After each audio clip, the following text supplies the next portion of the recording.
भागवत पुराण में हमें देखने को मिलता है, विष्णु पुराण में इस बात की चर्चा होती है कि ये अमृत 4 अलग-अलग जगहों पर, जिनमें कि आज का प्रयागराज, हरिद्वार, उज्जैन और नासिक है, वहाँ इसकी कुछ बूंदें गिरती हैं और इस कारण ये जगह जो हैं वे महत्वपूर्ण बन जाती हैं। इसीलिए माना जाता है कि महाकुंभ के अवसर में जब आप इन जगहों पर नदियों में स्नान करते हैं, तो ये आपके पाप को धो देता है, स्पिरिचुअली आपको रिन्यू करता है, आप में एक तरह का आध्यात्मिक नवोन्मेष होता है। सच्चाई ये है कि हमारे यहाँ आस्तिक दर्शनों में भी अलग-अलग रूप हैं और नास्तिक दर्शनों में भी अलग-अलग। माइथोलॉजी और इतिहास, इन दोनों को एक नहीं मानना है, क्योंकि जो मिथक होते हैं वो सांस्कृतिक नैरेटिव होते हैं, जबकि जो इतिहास होता है वो फैक्चुअल रिकॉर्ड होता है। नमस्ते दोस्तों, प्लीज सिट डाउन में आपका स्वागत है। इलाहाबाद, जिसे अब प्रयागराज के नाम से जाना जाता है, वहां महाकुंभ चल रहा है और महाकुंभ, जिसे कि यूनेस्को रिकॉग्नाइज करता है एक इंटेंजिबल कल्चरल हेरिटेज के तौर पर। महाकुंभ जो कि दुनिया में रिलीजियस गैदरिंग का सबसे बड़ा उदाहरण है और उसका अपना आप में एक कल्चरल रेजोनेंस है, उसकी एक सांस्कृतिक महत्व है। तो आज हम इसी पर चर्चा करेंगे, क्योंकि इस महाकुंभ के कारण हमें अपने युवाओं में और देश भर के नागरिकों में एक एडिशनल इंटरेस्ट दिखाई दे रहा है, मिथकों को लेकर, माइथोलॉजी को लेकर, इतिहास को लेकर। तो लगा कि ये एक सही अवसर है कि इस पर थोड़ी गंभीरता से चर्चा की जाए। हम ये समझने की कोशिश करें कि मिथक क्या होते हैं, समाजशास्त्र के हिसाब से मिथकों को कैसे समझा जाता है, रिचुअल्स क्या हैं, अनुष्ठान क्या हैं और उन्हें कैसे समझना चाहिए, और वो कैसे हमारी कलेक्टिव आइडेंटिटी जो होती है, जो हमारी सामूहिक पहचान होती है, उसे शेप करते हैं। मुझे याद है कि बहुत पहले जब मैं पीएचडी कर रहा था, जो कि मेरा विषय हिस्टोरियोग्राफी रहा, और उसमें हमने गंभीरता से इसे समझने की कोशिश की थी कि कैसे मिथकों का निर्माण होता है। बाकायदा हिंदी में मिथ की समीक्षा करके, आर्केटिपल क्रिटिसिज्म करके एक पूरा का पूरा विषय होता है जो समझाने की कोशिश करता है कि दरअसल मिथक कैसे निर्मित होते हैं। तो हमें महाकुंभ ये अवसर दे रहा है कि इस बात पर थोड़ी सी चर्चा की जाए। ध्यान रखिएगा, अलग अलग समाजशास्त्रियों ने इसे लेकर बहुत महत्वपूर्ण बातें कही हैं। मसलन दुर्खीम जो है वो एक तरह से कलेक्टिव एफर्वेंस की बात करते हैं, एक तरह की सामुदायिक जो जुड़ाव है, बॉन्डिंग है, उनकी बात करते हैं इस किस्म के रिचुअल्स को लेकर। तो महाकुंभ का दरअसल मिथकों से लेना क्या है, इसे जरा समझ लेते हैं। आप जानते ही होंगे, ये मिथक आपने सुना ही होगा, ये कथा आपने सुनी ही होगी कि सुर असुर जो हैं उनके बीच में समुद्र मंथन का एक पूरा का पूरा मिथक है, जिसमें कि समुद्र मंथन में सुर और असुर दोनों शामिल थे और उससे जो अमृत निकला वो थोड़ा सा छलक गया। और यह अमृत जो है भागवत पुराण में हमें देखने को मिलता है, विष्णु पुराण में इस बात की चर्चा होती है कि यह अमृत 4 अलग-अलग जगहों पर, जिनमें कि आज का प्रयागराज, हरिद्वार, उज्जैन और नासिक है, वहाँ इसकी कुछ बूंदें गिरती हैं और इस कारण ये जगह जो हैं वे महत्वपूर्ण बन जाती हैं इन रिलीजियस किस्म की गैदरिंग्स हैं उनके लिए, जिन्हें बाद में कुंभ कहा जाता है। अगर सांकेतिक तौर पर इसे समझें तो ये जो नेक्टर है, ये जो अमृत है, जो कि इस समुद्र मंथन से प्राप्त होता है, वो क्या है? मंथन क्या है? एक तरह का स्पिरिचुअल विजडम है। इसे आपको इतिहास की तरह नहीं देखना है कि वास्तव में सुर इधर खड़े थे, असुर इधर खड़े थे, वो अपने दैत्य जैसे अपने असुर बना दिए और अपने आसपास इर्द-गिर्द एक ऑरा लिए हुए सुर बना दिए और वो आपस में किसी रस्सी को खींचतान कर रहे हैं। ये जाहिर है कि प्रतीकात्मक तौर पे समझने की बात है कि मूलतः इसका मतलब क्या है? इसका मतलब उस चर्निंग को लेकर है। इसका मतलब वह मंथन, जो कि मानसिक मंथन है, वह है। और ये जो कथा है जो बताती है कि दरअसल जब आप गहराई से सोचते हैं, जब आप मंथन करते हैं, तो आपको जो चीज प्राप्त होती है वो अमृत होती है।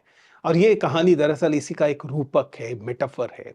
But that apart, the fact is कि अगर आप एक समाज को समझना चाहते हैं तो उस समाज को समझने में ये मिथक और टोटम्स, टोटम्स का मतलब है कि वे संकेत जो कि आदिम काल से, आदि काल से चले आ रहे हैं, कि वे महत्वपूर्ण होते हैं। हम लोग जब इन मिथकों को समझने की कोशिश करते हैं तो मिथक का क्या मतलब होता है? क्या मिथक का मतलब है झूठ? क्योंकि कई बार मिथ जो है वह झूठ की तरह दिखाया जाता है। सच्चाई है कि मिथक का मतलब झूठ नहीं। मिथक वे पूरा कथाएं हैं जो एक सेंस में हमारे कलेक्टिव सबकॉन्शियस से पीढ़ी दर पीढ़ी प्रवाहित होकर आप तक पहुंचती हैं। वे एसेंशियली झूठ नहीं है, क्योंकि वे उन मूल्यों का मूर्तिमान रूप हैं जिनमें एक समाज के तौर पर आप यकीन करते रहे। अगर टोटम के लिहाज से, अगर आप प्रतीकात्मकता के लिहाज से भारतीय संस्कृति को समझने की कोशिश करें, तो ये जो गंगा और यमुना का एक अदृश्य नदी के तौर पर सरस्वती की भी बात की जाती है, इनका जो संगम है वह भी अपने आप में एक प्रतीक के तौर पर है। इसीलिए माना जाता है कि महाकुंभ के अवसर में जब आप इन जगहों पर नदियों में स्नान करते हैं तो ये आपके पाप को धो देता है, स्पिरिचुअली आपको रिन्यू करता है, आप में एक तरह का आध्यात्मिक नवोन्मेष होता है। आप इसे लिटरली ना भी लें तब भी आप इस बात को समझ सकते हैं कि हाँ, हमारे कलेक्टिव सबकॉन्शियस में ये एक महत्वपूर्ण चीज रहा है। तमाम मिथक महत्वपूर्ण होते हैं, तमाम अनुष्ठान महत्वपूर्ण होते हैं, लेकिन दिक्कत कहां आती है? दिक्कत आती है जब हमें मिथकों को इतिहास समझना शुरू कर देते हैं, जब हम मिथकों को बजाय सांस्कृतिक अनुष्ठान समझने के हथियार बनाना शुरू करते हैं। क्योंकि ये मिथक दरअसल किस लिए होंगे? आपको समझना पड़ेगा कि पिछले 800 सालों में, पिछले 70-75 साल में स्वतंत्रता होती है, उससे पहले की जो स्थिति थी उसमें तो जो हमारा शासन था उसकी आध्यात्मिक चेतना वह नहीं थी जो भारतीय आध्यात्मिक चेतना थी। उसके बावजूद कुंभ तो लगातार होते हुए आ रहे हैं। क्यों? क्योंकि दरअसल ये कल्चरल कोहेशन, सोशल कोहेशन के प्रतीक रहा है। इसलिए पूरी दुनिया में दरअसल तीर्थ यात्राएं की जाती हैं और भारत में इन तीर्थ यात्राओं में नदियों की विशेष भूमिका होती है। आपको उसी सांस्कृतिक संदर्भ में इसे समझना चाहिए। इसलिए एक ऐसा विशाल गैदरिंग, एक विशाल समूह, कहा जा रहा है कि 40 करोड़ लोग, संख्या इधर उधर हो सकती है, लेकिन बहुत बड़ी संख्या में देशवासी इस जगह पर पहुंच रहे हैं। किस लिए? क्योंकि वे उस सांस्कृतिक और उनके हिसाब से जो आध्यात्मिक चीजें हैं उन्हें समझना चाहते हैं, उनके बारे में वे अलग अलग विचारों को सुनना चाहते हैं। क्या समझना पड़ेगा कि भारतीय दर्शन, भारतीय आध्यात्मिक सोच कभी मोनोलिथ नहीं रही, कभी वो एक ही विचार वाली नहीं रही है। सच्चाई यह है कि हमारे यहां नास्तिक दर्शन है, हमारे यहां आस्तिक दर्शन है। सच्चाई यह है कि हमारे यहां आस्तिक दर्शनों में भी अलग अलग रूप हैं और नास्तिक दर्शनों में भी अलग अलग रूप हैं। इसका मतलब है कि एक डाइवर्सिटी, एक plurality of thoughts, of even religious thought exist करती रही है। और इस तरह के अनुष्ठान, इस तरह के अवसर, जब अलग अलग अखाड़े, अलग अलग दर्शन, अलग अलग सोच इकट्ठी होती हैं तो वे दरअसल इस डाइवर्सिटी को सेलिब्रेट करती है। जैसा मैंने कहा कि इमाइल दुर्खीम इस बात को एम्फेसाइज करते हैं कि जो मास गैदरिंग है वो कलेक्टिव आइडेंटिटी का निर्माण करती है, लेकिन यहीं पर वह जोखिम भी आता है। जब आप इन कलेक्टिव आइडेंटिटीज को पॉलिटिकल वेपन बनाने की कोशिश करते हैं तब संभव है कि इस बात से में सौहार्द की जगह पर कम सौहार्द वाली चीजें भी शामिल हो जाए। लेकिन भारतीय जनता आमतौर पर सौहार्द को पसंद करती है और वही यहां पर व्यक्त भी होता है। तो कुंभ मेला जो है, हालांकि इसके आधुनिक पक्ष भी बहुत सारे हैं। आप जानते हैं कि कुंभ मेले का मतलब है कि करोड़ों लोग वहां पहुंचेंगे, इसका मतलब है कि इंफ्रास्ट्रक्चर डेवलपमेंट होगा, इसका मतलब इकोनॉमिक डेवलपमेंट होगा, इतने सारे लोग रहेंगे तो कहीं जाके रहेंगे, कुछ खाएंगे, कुछ पिएंगे, उन सब में पैसा खर्च होगा और जाहिर है कि एक पूरी की पूरी अर्थव्यवस्था भी बनेगी। लोगों का कहना है कि 1 लाख करोड़ से ज्यादा का असर इस पर पड़ेगा।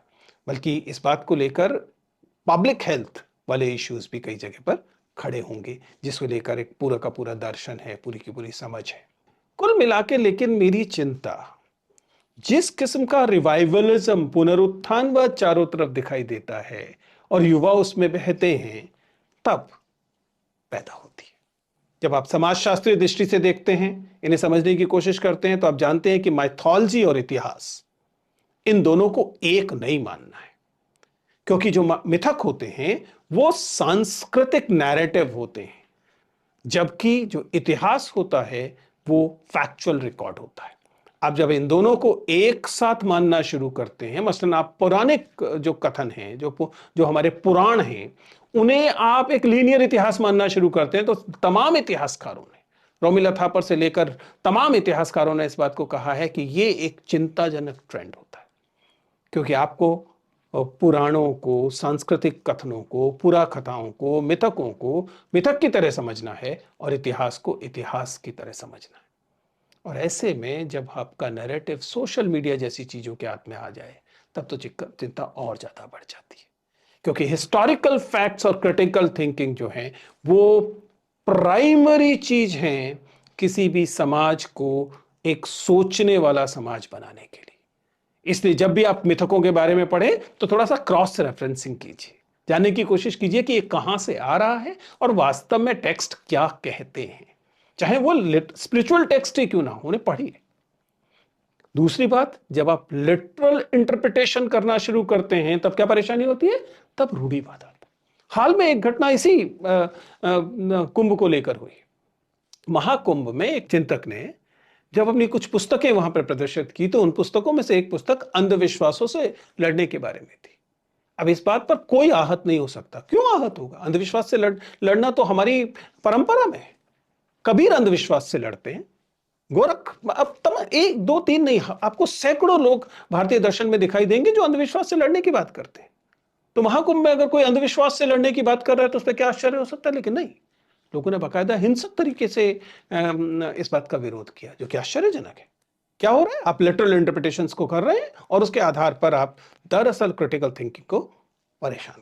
पॉलो फ्रेरे क्रिटिकल पेडागोजी के बारे में इसीलिए इस बात को कहते हैं कि डोमिनेंट नैरेटिव जो है, अगर आप डोमिनेंट नैरेटिव से लगातार एग्री कर रहे हैं, आपको उस पर कोई सवालिया निशान लगाने की जरूरत महसूस नहीं हो रही, तब आप इस प्रवाह के शिकार हैं। आप में क्रिटिकल थिंकिंग नहीं पैदा हो पाई। तो ये महत्वपूर्ण है, ध्यान रखिएगा। महाकुंभ के साथ, और महाकुंभ का मतलब केवल कुछ हजार साधुओं का इकट्ठा हो जाना और कुछ करोड़ लोगों का वहां जाकर स्नान कर लेना या सत्संग कर लेना मात्र नहीं है। इसके साथ बहुत सारे एथिकल डायमेंशंस जुड़ते हैं, इसके साथ बहुत सारे फेथ के सवाल उठते हैं, इसके साथ रैशनल इंक्वायरी के सवाल उठते हैं, और यही दरअसल मिथकीय विश्लेषण आपको सिखाता है। हमारे मिथकों में तमाम लोग एक दूसरे से एग्री नहीं करते थे।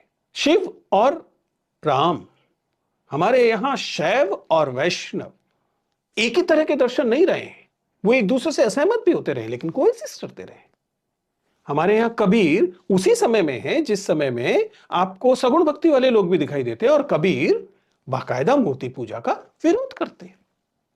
बौद्ध दर्शन और आस्तिक दर्शन थे, उनके बीच में असहमतियां थी। बल्कि इस तरह के रिलीजियस गैदरिंग्स तो अवसर देती हैं कि आप एक ही चीज पर एक ही तरह के समय में अलग अलग विचारों को सुन सकें और इंक्लूसिव हो सके। इसलिए महाकुंभ वह अवसर है जब आप diversity of religious thought, diversity of spirituality, इस पर इसका सेलिब्रेशन कर सकें। क्योंकि शायद दुनिया में भारत अकेला देश होगा जहां इस बात की गुंजाइश होगी कि लाखों करोड़ों लोग इकट्ठा होंगे और एक दूसरे से सहमत नहीं होंगे, दार्शनिक रूप से सहमत नहीं होंगे, धार्मिक रूप से सहमत नहीं होंगे, और उसके बावजूद वो एक दूसरे से चर्चा कर रहे होंगे। यही दरअसल वास्तविक महाकुंभ है। अगर महाकुंभ का मतलब केवल एक तरफा सोच है, तब तो वह महाकुंभ नहीं रहा ना, फिर तो वह एक पॉलिटिकल रैली हो गया, और हमारा महाकुंभ पॉलिटिकल रैली नहीं है। तो कुल मिलाकर ये एक प्रतीकात्मक, एक मिथकीय, एक किस्म का दार्शनिक समूह है, एक गैदरिंग है जिसका आनंद लिए जाने की जरूरत है, जिसे सेलिब्रेट किए जाने की जरूरत है, ना कि इसका इस्तेमाल असहमत लोगों से, अन्य धर्म के लोगों से एक तरह की नफरत व्यक्त करना हो। वो करना ना तो हमारी परंपरा है, ना महाकुंभ की परंपरा है। तो चलिए, let's celebrate the religious diversity of this nation through Mahakumbh. तो ये सवाल कि यूपीएससी 2.0 का क्या मतलब है, क्यों ये किताब आपको पढ़नी चाहिए, लुक अराउंड यूपीएससी 2.0, जाहिर है कि फैसला आप करेंगे। लेकिन पिछले 20-22 सालों तक इस इंटरव्यू की दुनिया में, यूपीएससी की दुनिया में मैंने जो कुछ सीखा है, उसके आधार पर मैं कहना चाहता हूं कि सवाल सिर्फ ये नहीं है कि क्या पढ़ना है, सवाल है कैसे पढ़ना है। सवाल ये नहीं है कि सोचना क्या क्या है, सवाल है कि कैसे सोचना है। क्या कोई एक किताब ये सिखा सकती है कि यूपीएससी की दुनिया के लिए या प्रतियोगी परीक्षाओं की दुनिया के लिए कैसे सोचना सीखना चाहिए, या फिर यह करने की कोशिश कि आपको अपने व्यक्तित्व को कैसे आगे लेकर जाना चाहिए?